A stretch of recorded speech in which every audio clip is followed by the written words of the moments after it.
PBI প্রতিবেদনে যে 5টি কারণ উল্লেখ করা হয়েছিল তা পুনরায় খতিয়ে দেখতে হবে। র্যাবের তদন্ত স্থগিত করে কেন পিবিআইকে তদন্তের দায়িত্ব দেওয়া হয়েছিল? পিবিআইয়ের পক্ষপাতমূলক প্রতিবেদনে যেই অসঙ্গতিগুলো ছিল তা পুঙ্খানুপুঙ্খভাবে অনুসন্ধান করতে হবে। 2. মামলায় অভিযুক্ত আসামিদের অনতিবিলম্বে গ্রেফতার করতে হবে। আসামিদের আত্মগোপন বা পলায়ন প্রমাণ করে তারা অপরাধী।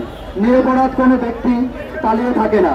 মহামান্য হাইকোর্টের কাছে ভক্তবৃন্দদের বিনীত নিবেদন থাকছে যে পালিয়ে থাকা আসামিরা যেন আগাম জামিন না পায়, তাহলে আইন প্রশ্নবিদ্ধ হবে। ন্যায় বিচারের স্বার্থে আসামিদের আগাম জামিন দেওয়া থেকে বিরত থাকতে হবে। 3. আসামিদের অদৃশ্য পেশিশক্তির প্রভাবে 29টি বছর ধরে মামলাটি মিথ্যার মোড়কে আটকে ছিল, যা একটি দীর্ঘ সময়। তাই ন্যায় বিচার প্রতিষ্ঠায় আর যেন বিলম্ব না হয়, এর জন্য দেশের চলমান আইনের নিয়মানুসারে হত্যা মামলাটি দ্রুত বিচার ট্রাইব্যুনালে বিচার প্রক্রিয়ার ব্যবস্থা গ্রহণ করতে হবে। 4.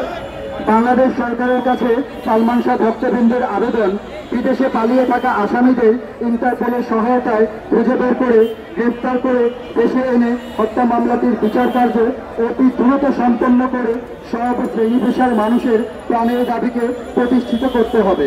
5. ডিবি ও সিআইডি থেকে আত্মহত্যার কথা উল্লেখ করে কেন ভুল রিপোর্ট দেওয়া হয়েছিল সেটারও সুষ্ঠু তদন্তের ভিত্তিতে বিচারের দাবি জানাচ্ছি। নিবেদনে সালমান শাহ ভক্তবৃন্দ।